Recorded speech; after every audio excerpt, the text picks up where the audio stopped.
So you're about to purchase a property in the Dubai market. You've got to understand a few basic things, especially if it's off plan or under construction.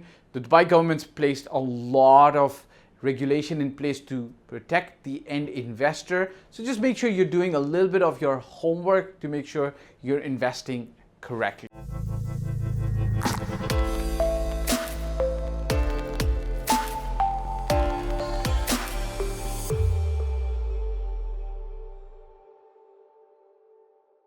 All right, guys, welcome back. Look, there's something in Dubai called DLD. You will hear this a lot. It's the Dubai Land Department, okay?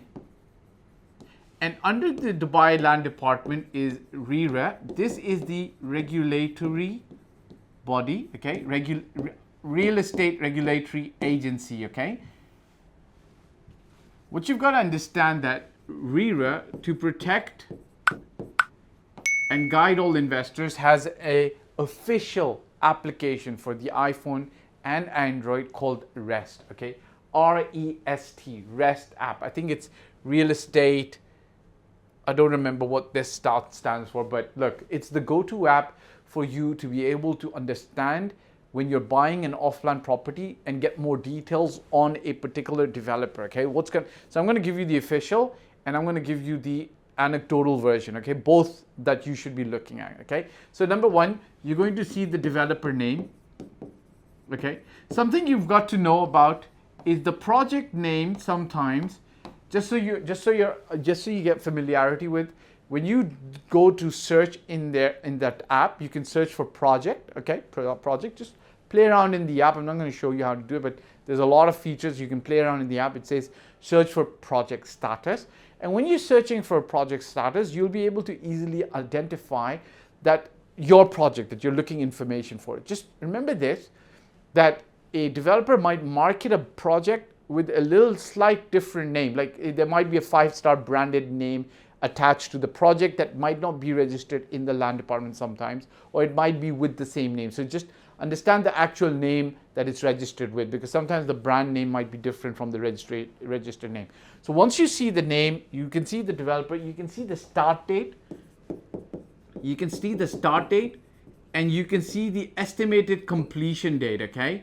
If this is off, if we're in 2025 right now and you see that this project was started in 2019, like maybe that's not a good thing, right? So you got to have a very solid, good reason why it says 2019, okay? So you got to see why it says 2019.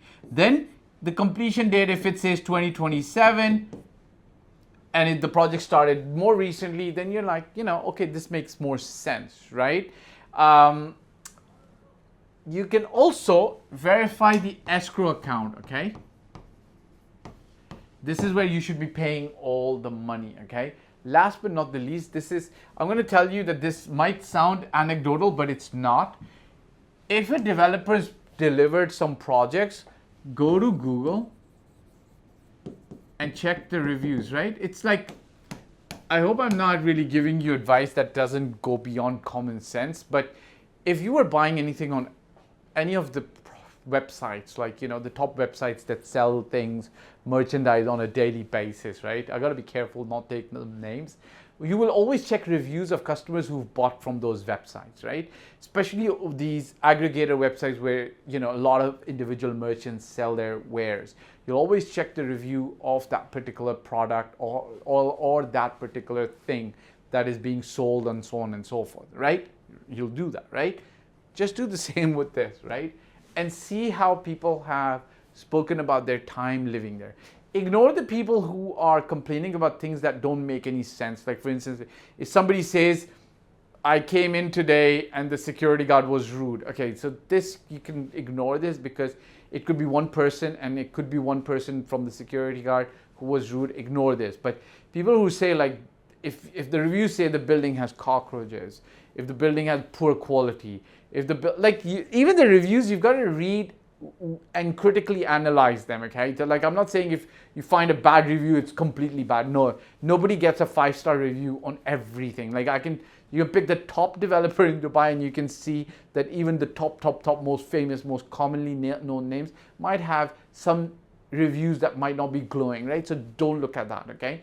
What you've got to look at is the commonsensical approach to the reviews, and then make up your mind based on that. Connect these two. These are absolute basics that you need to do, right? Ciao for now.